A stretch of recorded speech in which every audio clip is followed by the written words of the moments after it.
beginning, you might say, in the mid to late 80s in the United States. And they didn't have very good products back in those days. It was, let's find some vitamins and let's start an MLM company. Now, of course, you know that that's completely changed today. Some of the best products we see in the world come out of MLM or network marketing companies, so we pay attention. We paid close attention. But it wasn't so back in the mid-80s. And so I searched and searched and searched for things that could make me healthier, that could keep me well, that could make me a better and faster runner. And I was largely disappointed until I came across a supplement called KM, actually that started in Montreal, Canada. I don't know if any of you have heard of it. KM, it was first manufactured through a gentleman named Carl Urach and the Mattol Botanical Company out of Montreal. It's a potassium mineral supplement. It's a liquid, dark caramel color. Most people back in those days couldn't, they'd look at it and say, I have to drink that. Didn't taste that great because it had a lot of botanicals in it and minerals and vitamins. But I could tell right away that it was helping me in what I was doing. So my quest began to really research more what I could do to stay healthy, what I could do to help other people stay healthy. Eventually, my mom died of cancer. That's what really spurred me on to research cancer. She was diagnosed, and she died with less than 2 weeks from her diagnosis. She went real fast. My dad died later on. It took him 16 years to die of cancer. He had his first kidney removed, and you can read about this part in my book. But then the cancer was migrating. The first lie is we got it all, right? They never get it all, and they don't have an ability to, and we can talk more about that as we go along here. But he was tortured with drugs for 16 years before his other kidney failed with cancer, and he went on dialysis and ultimately died. Here's what affected me. When my mom died, our family had gathered. Most of us had made it because she was going so fast. And as she took her last breath in that hospice bed in the middle of her living room, I was there holding her head. As my dad's chest heaved for the last time years later in his bedroom at 4:02 in the morning, I was sitting in the chair next to his bed.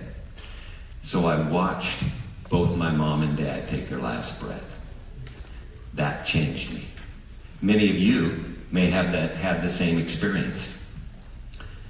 It changed me because of the field that I was in. I really wanted to find out what this cancer racket was all about.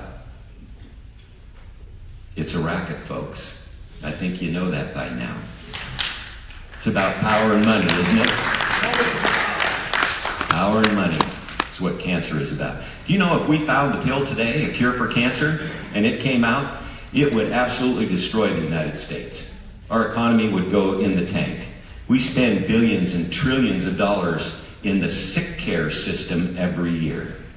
Back to those doctors, no tools in their toolbox.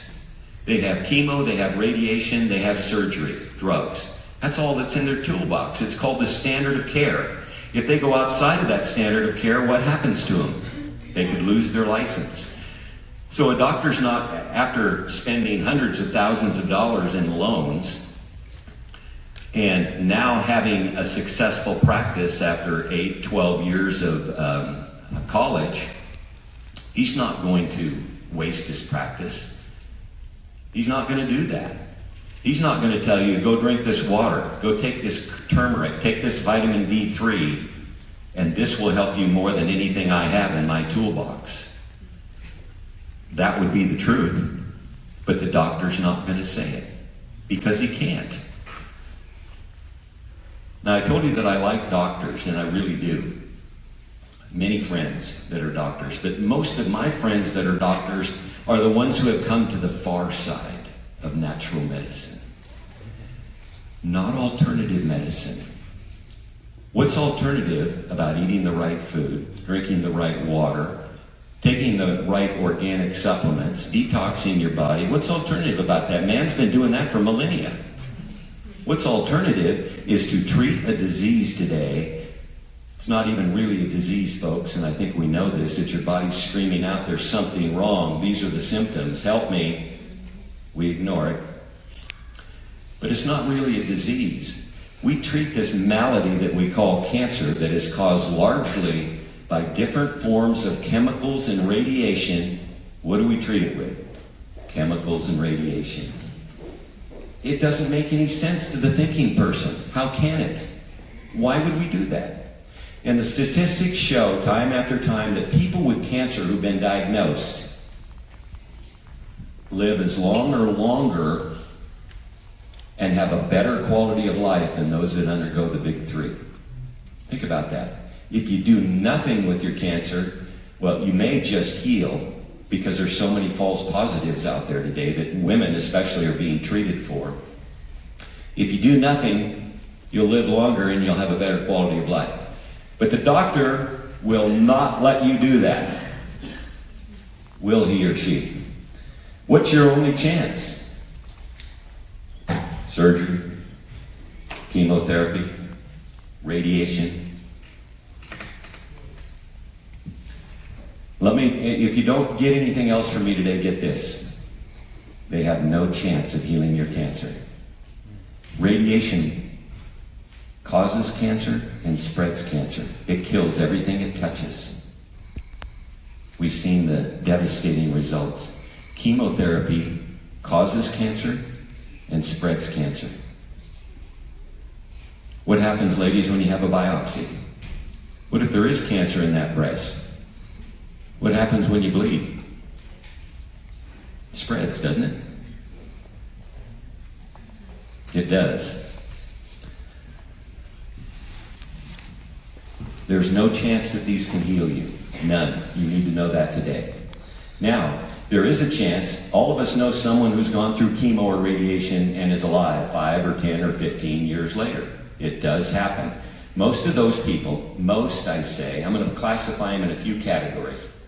First of all, many of them have skin cancer, the basal cell or the squamous cell carcinomas. Those are the survivors. Those are the ones that go that magic 5 years, right? You go 5 years and you're cured, right? 5 years after diagnosis, you go through this treatment, and if you live, you're cured. They call you cured.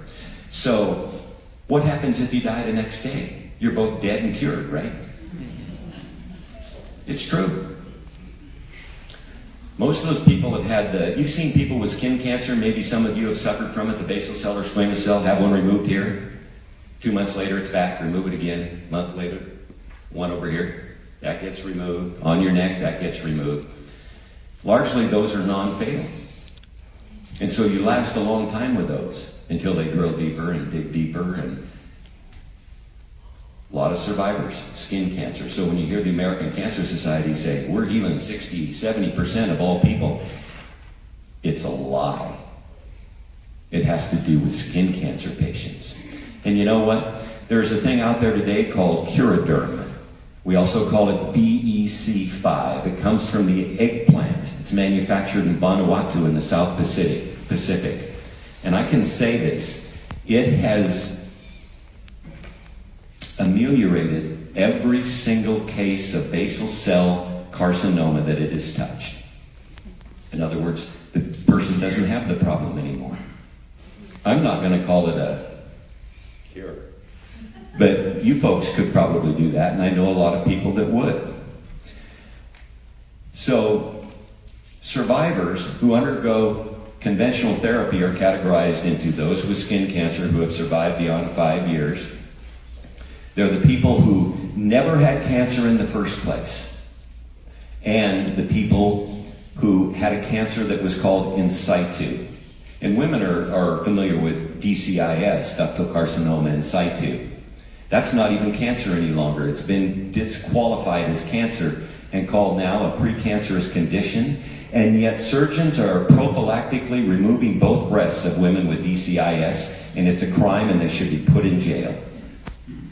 It's only a precancerous condition. All of us know of Angelina Jolie right now, prophylactically 2 breasts removed because she had a BRCA1 or a BRCA2 gene. and it was said to be defective. You know, if she would live a great life, eat the right things, drink the right things, exercise, detox, the odds are that gene would never ever be expressed and she would never get cancer. And yet she had both of her breasts removed, her ovaries removed. And since those same defective genes can affect a man, there are men having their prostates removed with no prostate cancer. Isn't that the height of lunacy? Folks, you don't need to do this. We just need to be smarter about what our options are. And that's why I'm here today. Hopefully, I can make us all a bit smarter here today about what we do and how we do it. Because you really need to know this stuff, and I hope that when you leave, you will tell someone else the truth. I'm mad. I'm angry at what's going on in our country, and I know what's going on in your country as well. It makes me sick. I see it every day. I see people die every single day. And I see them live and have hope every single day. And that's what it's about. I've had people come to me who have a week to live. Doctor says they have a week to live. You know, in America, we follow the doctor's orders. Doctor says you got 3 months to live. You go home and say, doctor has 3 months to live. He says, get your affairs in order. You're going to die. So you know what Americans do by and large? They get their affairs in order and follow the doctor's prescription, and they die. When there's no need to do that. I'm not saying that everyone will survive, but the problem really is that 95% of cancer patients won't come and see me or someone who does what I do until they've already exhausted all of their allopathic or conventional treatments. It's really tragic, but this is what happens. Part of the reason is that if you wanted to buy a water machine, insurance going to pay for that? No. Insurance pays for chemotherapy and radiation, pays for conventional treatment. And so many people go that route because they can't go anywhere else. The sad part is that once they're finally broke, even though they have insurance through deductibles and co-pays and things of that nature, and the patient finally dies, which in most cases the patient does, then the family is broke. The house is mortgaged. One of the cars is gone. Why? There's a drug that came out 2 years ago for prostate cancer called Provenge. It was heralded as a miracle. It extends the life of a prostate cancer victim 3 months and cost $100,000. Any of you seen the ads on TV for Opdivo now? For non-small cell lung cancer? It's a miracle. We are making people live longer. A chance to live longer now. Opdivo. Read the small print at the bottom. Extends the life of a lung cancer patient 2.5 to 3 months. And the costs are horrendous. And so might I add, are the side effects. We call them side effects. They're not really side effects. They're just effects, right? If you take a drug, the doctor knows it's going to do these 99 bad things to you. And hopefully it'll do one good thing, like Lipitor. It's going to cause you great pain and anguish, but it might lower your cholesterol a little bit, right? Ladies and gentlemen, if you're my age and your cholesterol is below 200, and I know your doctor wants it at 140, you're in trouble. But your doctor won't tell you that. Problem is not cholesterol. Problem is sugar, folks. Sugar is the white death. And the table salt.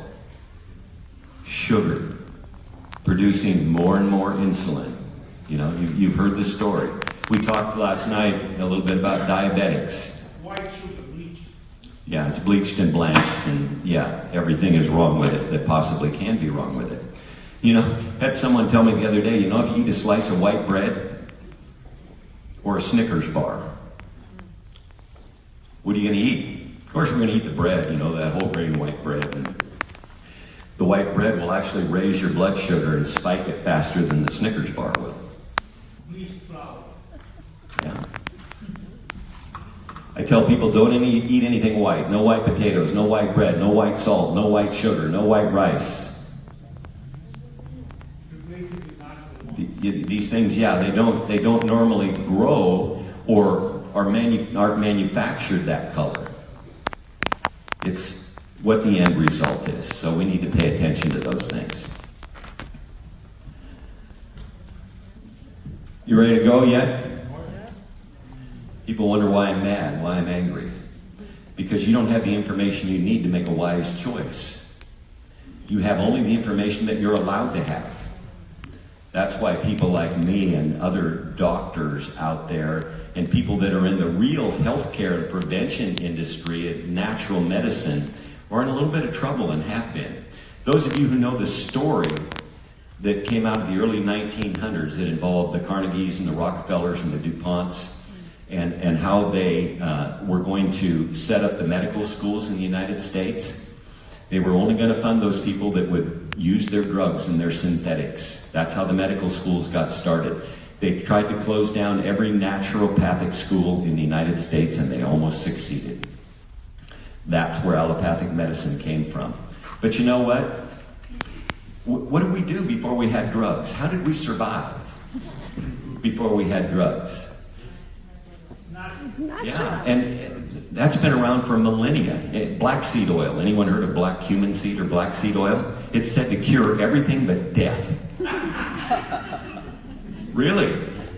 And you can see that advertised, but when you read the research and the science behind it, I mean, the ancient Egyptians were using it. They knew what they had.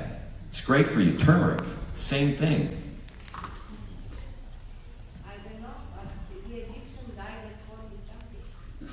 Well, they had more problems going than just the nutrition back in those days. But, you know, we'll talk more about food in a minute. But in 1971, the National Cancer Act was proclaimed and put into effect by then President Richard Nixon, right?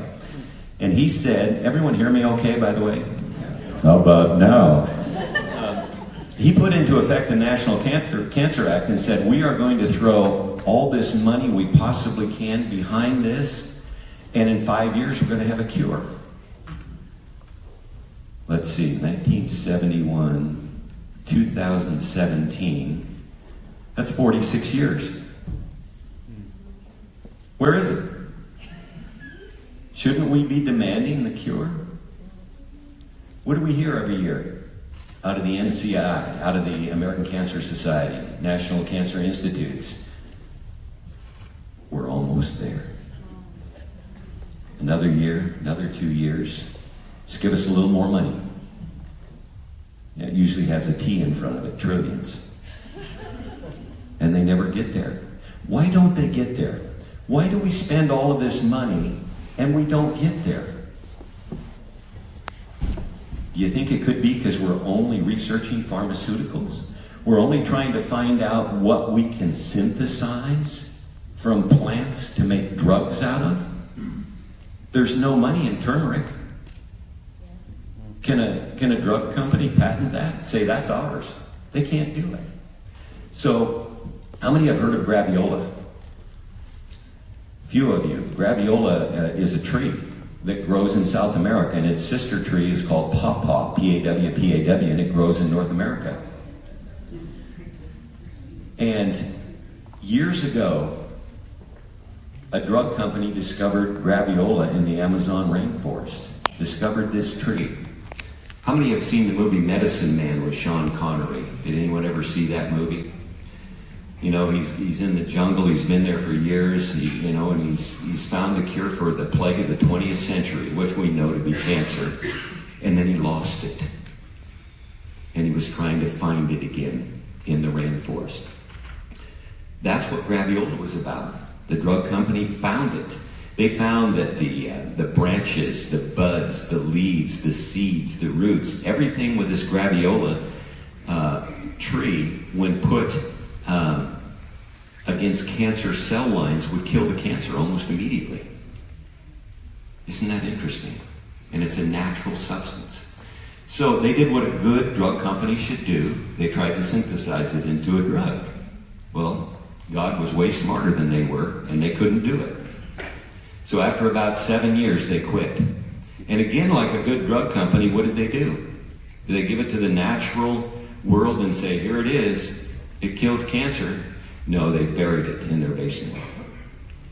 But years later, subsequent to that, someone came out of that trial, left that company, and exposed what graviola was. And you can buy graviola today in different forms.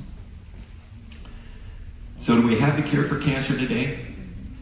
Can we say that anything cures cancer or any other disease? We're going to talk about neurodegenerative diseases today, like Alzheimer's and Parkinson's and ALS. We're going to talk about diabetes and arthritis and autoimmunes, rheumatoid arthritis, and these things. Briefly, they're all interrelated, folks. And people have a problem with that. Someone comes to me and says, Bob, I was just diagnosed with rhabdomyosarcoma. And I go, oh, really? And they seem proud of that name because the doctor told them that this is what you had, and this is a rare form of cancer, and it's 26 letters. This is what I've got. What do I do? My response was, well, I just talked to someone with colon cancer, another lady with breast cancer, do the same thing they did. And they're almost offended that there's not a different protocol for that. They're taking ownership of their disease, where I would want to say, here, you can have it. I don't want it anymore. But I understand that. And you need to understand that those 26-letter words for cancer are for the doctors. It tells them the cells that are involved, the locations, and different things of that nature. All you want to do is get rid of it and get it out of your body. But do we have that cure today? What are you seeing on TV? You're seeing immunotherapy, right? What's immunotherapy? Strengthening the immune system. How do we do that? With drugs? We hear all the time people going through chemotherapy that their immune systems are on their lips. It's devastating their immune systems. So now we're doing immunotherapy and gene therapy, and we're trying to synthesize drugs that will stimulate macrophages or white blood cells to go in and target those cancer cells. This is the future, they're telling us. They've been going at it a few years now. It really boggled my mind. A few years ago, when the big commercial was on TV, we found it. We found out what cures cancer. And they said, immunotherapy. And all of us watched that and we went, really? The immune system heals your body? It's the only thing that heals your body. The human immune system. Are they going to be successful? I don't think so. They have marginal success right now. Again, you have to look at who they're working with. And you have to look at, do those people really have cancer? How bad is their cancer? Is it in situ cancer? What kind of cancer is it? Is it DCIS? There are many things we have to look at. But in my opinion, it's not the answer. It's very expensive, and people are going to be disappointed. Just like bone marrow transplants today. It's a wonderful thought. And we know people who've gotten them who have survived. But we know of a lot of them who haven't. And they're always battling the rejection and more drugs. When I don't think we need them at all. If we would do our homework and really understand what helps the human body. What strengthens the immune system? What brings a sick body back into homeostasis? It's not drugs, and it never will be. Now, there's a place for drugs. If I get in a car accident and I got to have my inner workings realigned, I want the doctor to put me out. And I don't want a plumber in there. I want a good doctor. And I want the doctor to use a good drug to put me out. So there's a time and a place for drugs. I think we would all agree with that.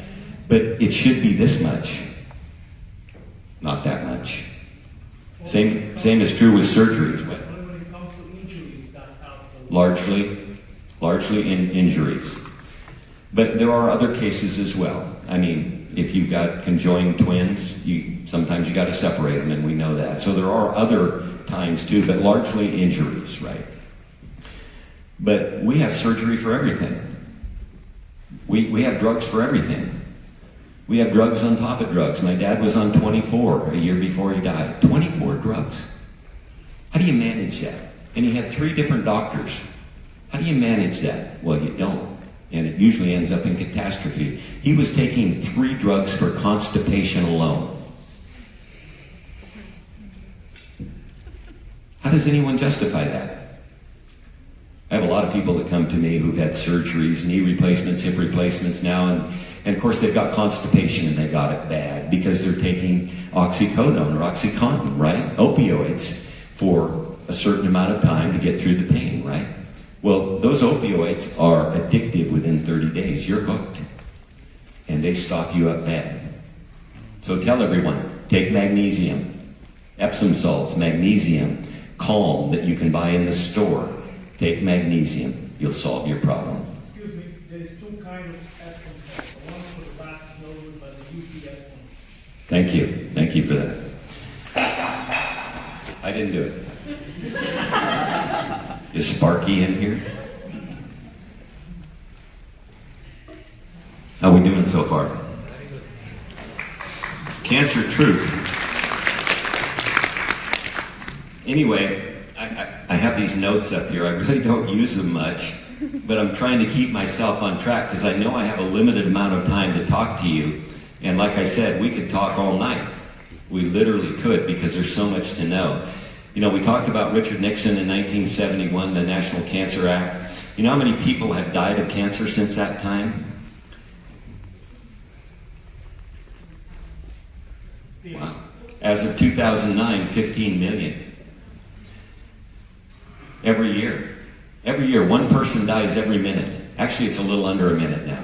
Every minute of every hour of every day of every week of every month of every year, 1 person dies of cancer. So in the 3 hours or so that we're here today, we're going to lose a lot of people.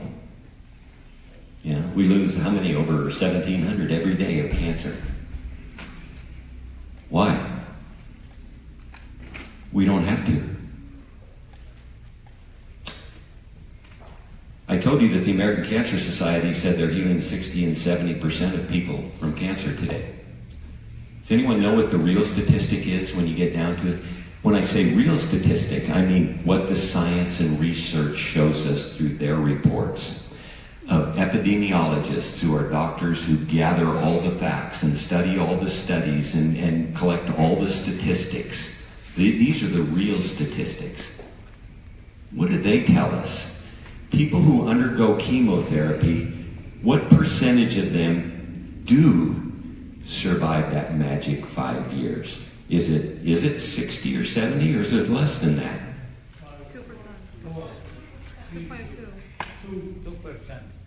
2%. 2%. 2 people. Well, these are excellent guesses, and we would think it would be more. But it's really not. It's about 2.1%. In other words, if you undergo chemotherapy, your odds of surviving 5 years are only 2 in 100. This number is from an epidemiological study that was in the Journal of Oncology. That's the Cancer Doctors magazine. And it was in the 2004 December issue of the Journal of Oncology. And so this was a viable and an accurate study. But I had people challenging me on it too. So I got a hold of the guy who did the study, the main guy in Australia, a doctor who has since retired. And we talked via email, and I asked him, because I told him I'm getting a lot of heat for this. I think this is a good study. And he says, oh, it's absolutely a great study. It was one of the best and most thorough of its kind ever done. And he says, people don't want to believe it, but it's absolutely true. And I talked to him last year, and he says it's more true today. It hasn't gotten any better. It hasn't. But you're not told these statistics. You're told 60%, 70%. How many read the obituaries in the newspaper? Cancer, cancer. Many don't say anything. They say died of natural causes. How do you die at 45 of natural causes? What is that? Yeah. You don't die of natural causes. God made us to live 120 years. If you die before that, is it natural causes?